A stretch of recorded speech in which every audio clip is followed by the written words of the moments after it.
avait promis deux choses pour qu'il n'aille pas, pour qu'il ne soutienne pas le contentieux post-électoral présidentiel. Sur la table de la mafia, il y avait deux rémunérations. Pour qu'il ne soutienne pas le contentieux, il voyage. Et il y avait l'argent, 200 millions, et 167 ont disparu, il a resté seulement 143. Et il n'y avait que, on va lui donner un parti, disons 3. Vous assumez vos déclarations? Oui, j'assume. D'accord. Et il y avait qu'on va lui donner un parti, qu'on allait déterrer, on lui a donné. Et il y avait que, avec ce parti, il ira au présidentiel et il va gagner sur la base d'origine ethnique. Après avoir éliminé l'UPC. Voilà la mafia. Pourquoi je vous ai dit que je voulais parler sans tabou. Très bien.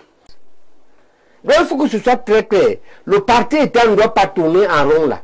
On a le droit de notre côté. On a la jurisprudence de notre côté.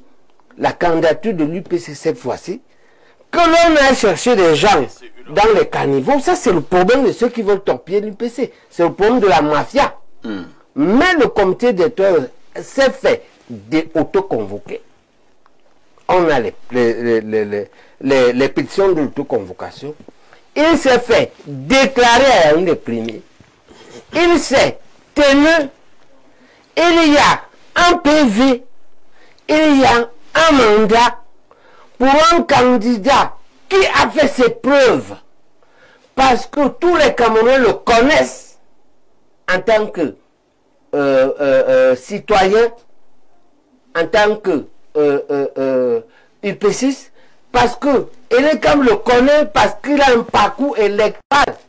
Il a gagné les élections législatives et communales, les seules auxquelles il a participé. Il ne vient pas de nulle part. Il est connu, il est respecté. Alors, professeur, j'ai un autre souci, hein, puisque, qu'on le veuille ou pas, l'UPC brille quand même par cette cacophonie depuis de longues années. Vous savez également que lors d'une certaine élection, parce qu'il y avait deux listes de l'UPC, les deux listes ont été invalidées. Conséquence, l'UPC n'est pas allé à la course. Est-ce que vous ne craignez pas ce genre de figure pour les prochaines consultations électorales au Cameroun? C'est vous le problème de laisser diffuser des idées fausses comme ça. On a éliminé l'UPC. Est-ce que si moi, je vais maintenant déposer un dossier, que je suis candidat de RDPC, on va même prendre? Pourquoi on prend les dossiers des oiseaux? Qui est-ce que tu appelles oiseau? Mais ceux qui prennent, ceux qui disent qu'il y a eu deux dossiers, on connaît qui avait la légitimité de l'investiture de ces municipales, de ces élections locales. Il y avait un... C'est écrit dans les statuts. Et moi, je pose donc la question de savoir si vous ne craignez pas le même scénario. Non, je vous dis que c'est que vous voulez enterrer la mafia. Il faut dire qu'il y a une mafia qui a ajouté une candidature parce qu'elle était préparée elle a organisé un grand complot. Créer une deuxième candidature, provoquer l'élimination de l'UPC, pour faire passer notre parti politique, à qui il devait, depuis la présidentielle, il lui avait promis deux choses. Vous voulez parler du PCRN? Citer les gens, mais assumer. Il lui avait promis deux choses, pour qu'il n'aille pas, pour qu'il ne soutienne pas le contentieux post-électoral présidentiel. Sur la table de la mafia, il y avait deux rémunérations. Pour qu'il ne soutienne pas le contentieux, il voyage. Et il y avait l'argent, 200 millions, et 167 ont disparu, il a resté seulement 143. Et il n'y avait que, on va lui donner un parti, disons 3. Vous assumez vos déclarations? Oui, j'assume. D'accord. Et il y avait qu'on va lui donner un parti, qu'on allait déterrer, on lui a donné. Et il y avait que, avec ce parti, il ira au présidentiel et il va gagner sur la base d'origine ethnique. Après avoir éliminé l'UPC. Voilà la mafia. Pourquoi je vous ai dit que je voulais parler sans tabou. Très bien. Ok, parfait. Vous ne pouvez pas couvrir les mafias et venir faire porter ça par l'UPC légitime. Très bien. C'est d'accord. Et c'est pourquoi je dis que c'est vous le problème. Parce que vous couvrez la mafia. Non, sont pas ces informations, c'est pas nous qui créons les UPC. Qui me donne les informations? C'est pas nous et les cas. Vous croyez qui me donne? C'est pas nous la Cour constitutionnelle. Bon, c'est vous les journalistes. Et les journalistes sont les tenants de l'information. Très bien. Dans une société. C'est compris, professeur. Le Cameroun ne s'invente pas. Le Cameroun est un pays comme les autres. D'accord? Et je vous dis que les journalistes ont d'ailleurs déterminé l'histoire de certains pays. Le scandale du Watergate aux États-Unis qui a coûté à Nixon ce qu'il lui a coûté. Tout a été révélé par New York Times, New York et Washington Post et New York Times. D'accord? Les journalistes jouent un rôle important. Le problème dans notre pays, c'est que vous refusez de vous mouiller. Mais je sais votre argument de défense. Aussi constant à Tunis, c'est que c'est pas facile. Tu sors toi-même là d'une suspension pour des choses qu'un de nous a dit ici, voilà, et qu'on t'a attribué, ok? Et vous ne vous êtes pas levé pour dénoncer cela, professeur. Non, mais je t'ai appelé pour te dire... Merci, professeur. On parle de vous, là. Oui, mais calmitaire. Je le défie qu'il me porte plainte. Parce que là, l'affaire va s'ouvrir. On va faire la cross-examination. Ok? Oui, il a dit ça. Carré de côté témoin. Mais c'est pas pour ça qu'on est venu. Je le répète seulement, je l'ai bien dit. Maintenant, l'idée de Mbola, c'est que dans cette affaire, le Cameroun ne va pas s'en sortir. Parce qu'il y a trop de problèmes. Et pour lui, la solution est que ça monte, ça descend à pied, en voiture, en avion, qu'on arrive, on va arriver vers un gouvernement qui sera nécessairement contesté avec des problèmes, c'est-à-dire une élection, un président élu. Que ce soit Biya, il y aura les mêmes problèmes qu'en 2018. Si c'est Kamto, l'autre, quand on passe de l'autre côté, les mêmes problèmes recommencent. Mbola propose qu'on entre dans la logique. Arrête quoi appuyer. Pourquoi appuyer? Vous savez qu'ils sont contre moi. Mais c'est ça l'objectivité. C'est pas parce que quelqu'un est contre toi que tu ne vas pas répéter quelque chose qu'ils ont soutenu. Pourquoi soutient? Il écrit. Et l'une des choses qui me repose, c'est que je ne me suis pas prononcé sur ce projet. Voici le projet, écoute-le. Ils disent qu'il faut qu'on aille à l'Assemblée, on dit au RDPC, d'aller à l'Assemblée, voter l'obligation après les élections. Quel que soit le vainqueur, l'obligation d'un gouvernement d'union nationale de transition, de refondation du Cameroun et de correction des souffrances aiguës. Ils donnent même les délais, ils ont 3 ans. Pourquoi? Parce que ça résout tous les problèmes. Ça résout le problème de que, de toute façon, on aura un président très contesté. On ira vers les élections locales très contestées, épaulées par le même Moulinex. Parce que c'est que ce Moulinex, dans ces mafias là-bas, crée l'affaire, ces nominations et tout ça. Il crée l'affaire des 2 candidats à l'UPC. Et il est comme les yeux fermés, il élimine l'UPC. Et le président élimine l'UPC. C'est bien que l'UPC est dans le même problème. Mais qu'est-ce qui sauve l'UPC? Ce qui sauve l'UPC, c'est que le président a décidé par une voie dont il a le droit, la voie réglementaire, de corriger. Il a fait élire, il a nommé des sénateurs. Il a nommé un sénateur UPC. C'est ça qui sauve l'UPC aujourd'hui. Donc le président a la voix.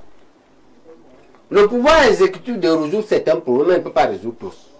Par exemple, là, l'une des maladies aiguës dont souffre le MS aujourd'hui est l'emprisonnement de certains de ses leaders, comme Nissa, comme professeur Foguen, d'accord, et les autres. Le président peut les libérer.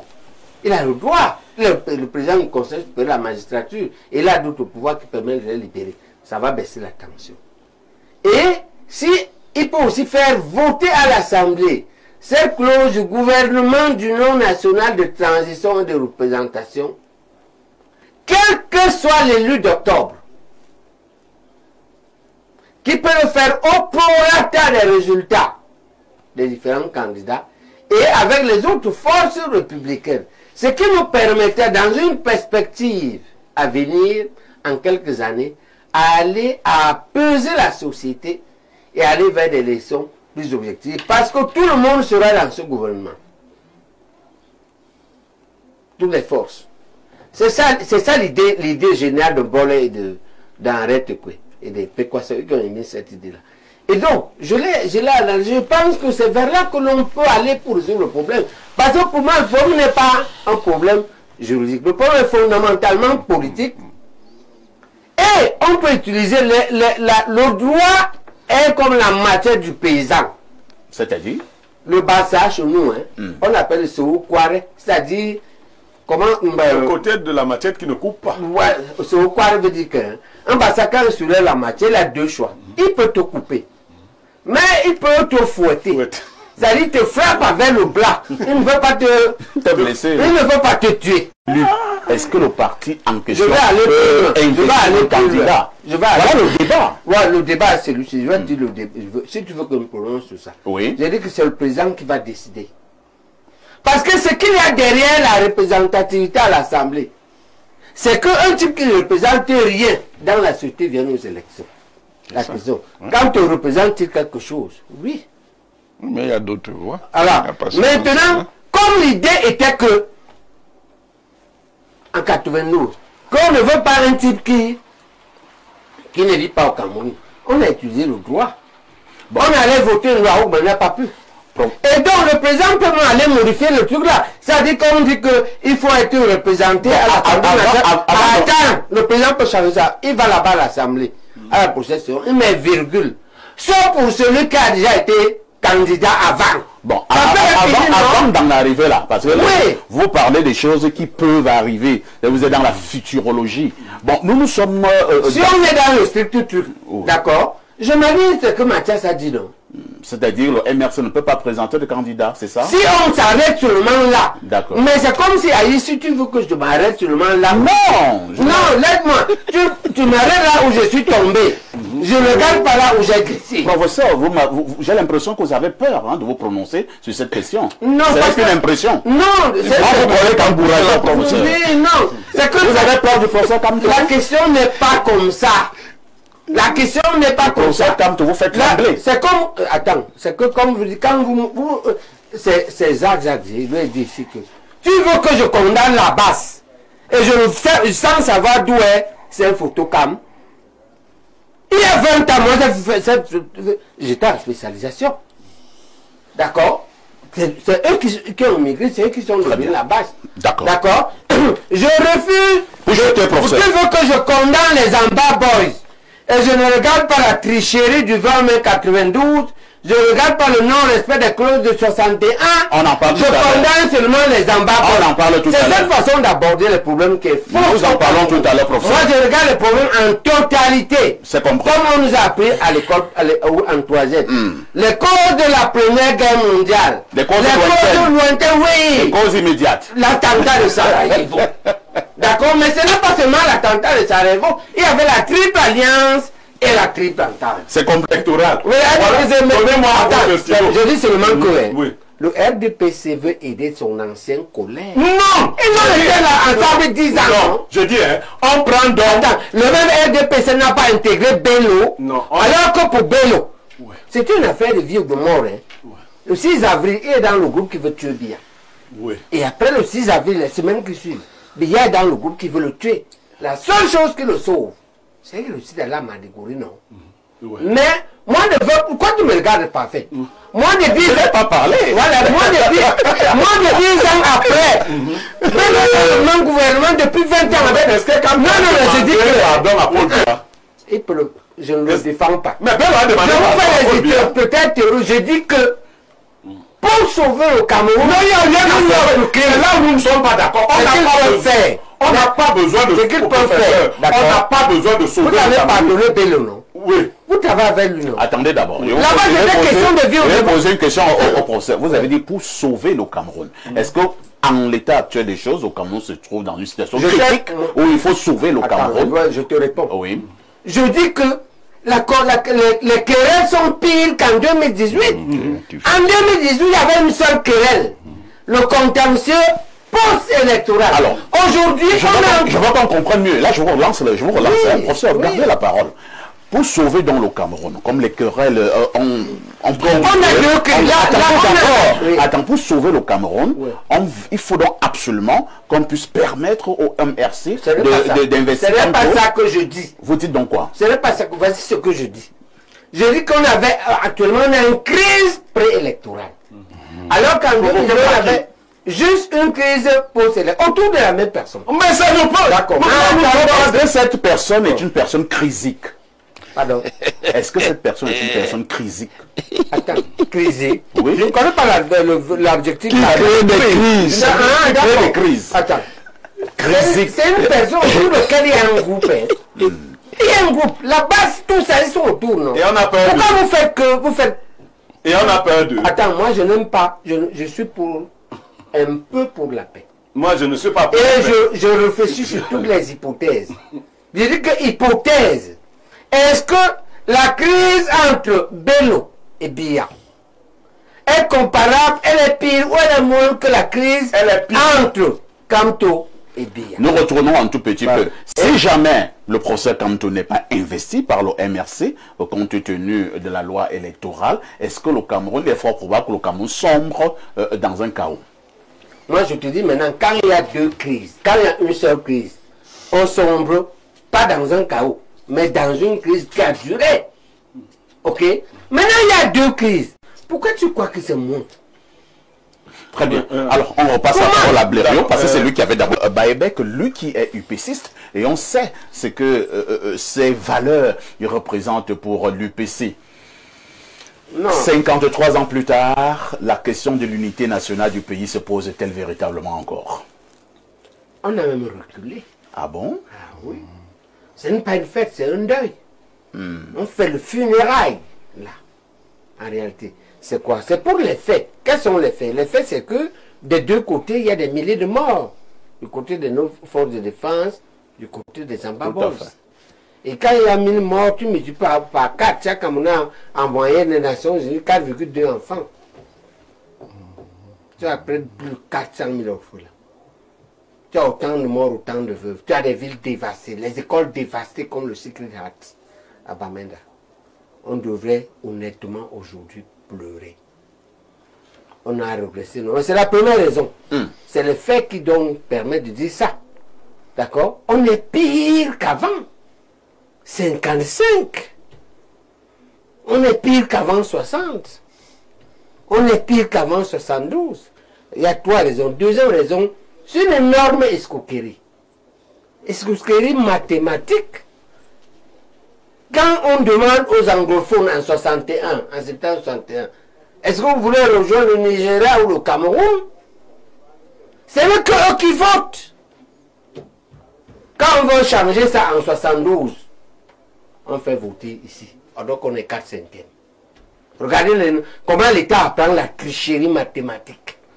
L'État colonial. Vous pensez que la différence de ce le système a organisé une énorme tricherie mathématique. On appelle ça en droit, je crois, le parallélisme des formes. D'accord?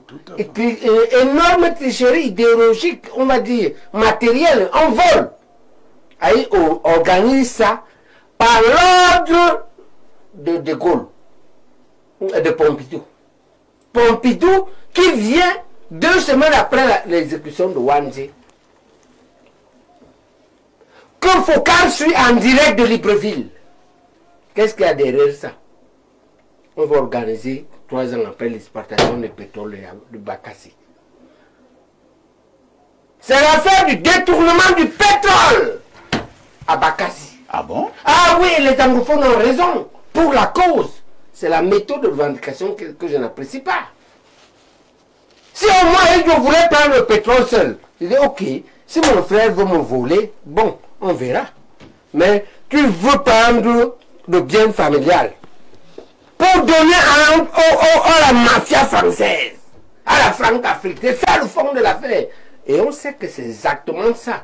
Pourquoi? Parce que De Gaulle qui veut faire main basse sur le pétrole du delta du Niger, c'est la même nappe qu'il y a là-bas, au Nigeria. D'accord? C'est eux qui fomentent, je te l'ai déjà dit ici, la guerre du Biafra. Et ils perdent la guerre du Biafra. Et ils viennent dire à Idiot, c'est parce qu'il était idiot. Comme vous dites que j'aime insulter les gens. Toi-même, tu vois comment? Oui, oui, parce que quand tu fais comme ça, quand tu prends la fortune familiale, tu lègues à un type qui vient du pays Bassa, toi tu es mon neveu, on est voisins. Parce qu'il faut dire aux gens que toi et moi on est du même village. Hein. Tout à fait. Voisins. Tout à fait. Mon grand-père, quand il épousait ma grand-mère, qui était la grand-mère de ton grand-père, la soeur, il s'appelait pas l'oncle. Quand tu fais comme ça, en levant les dieux, tu es quoi? Tu n'es pas sérieux. Non, attends, c'est le manque de sérieux. Hein. Oui. Tu parles Tu parles d'Aïdjola. On a un synonyme. Professeur, vous parlez Dis-moi alors, idiot veut dire quoi? Vous parlez d'Aïdjola. Idiot veut dire quoi? On ne peut pas dire sur ce on appelle ça manquer de sérieux, n'est-ce pas? Bon, idiot, définition, donne-nous alors maintenant. Non, dans la table de Simon et Binet, idiot c'est un niveau bas de l'intelligence. Hein, lorsque le QI est inférieur à 70. Ok. Donc vous dites que le QI c'est ça qui se passe. Le troisième problème de cette affaire, c'est ça. Donc, Aïdjo avait un problème. Parce que, ou bien il ne savait pas. Et c'est à vous de qualifier. Oui, disons qu'il ne savait pas. Mais on ne peut pas dire qu'il était un idiot. Voilà. De CNC. Troisième problème, la malhonnêteté. Très bien. Puisqu'en 61, quand on signe à Fumban, qu'est-ce qu'on dit? On ne reviendra jamais. Ouais. D'accord. Hein? Et puis la têtutesse. Les pères fondateurs avaient réfléchi, toi tu as réfléchi. Quand on envoie Ramadier faire le coup de temps en Bida, en 57, et on te pose devant, tu avais réfléchi sur le Cameroun. Tu avais une pensée. Pourquoi tu ne suis pas les pères fondateurs? Donc c'est tous ces problèmes-là. Et nous, on veut corriger ça. Oui. C'est pourquoi la première, je reviens sur ce que je vous ai proposé ici.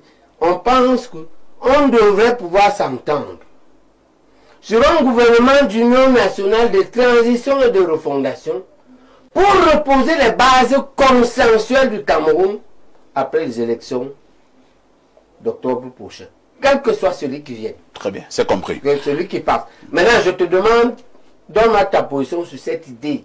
Ça permet de rester ensemble, refaire donc la constitution ensemble. Le loi électorale ensemble. Comment on nomme Elikam ensemble. Comment on fait l'accord constitutionnel ensemble et de régler les problèmes aigus. C'est ça qu'on nous, dans notre projet, ce qu'on a appelé les extrêmes urgences. On a quelques années pour cela. D'accord.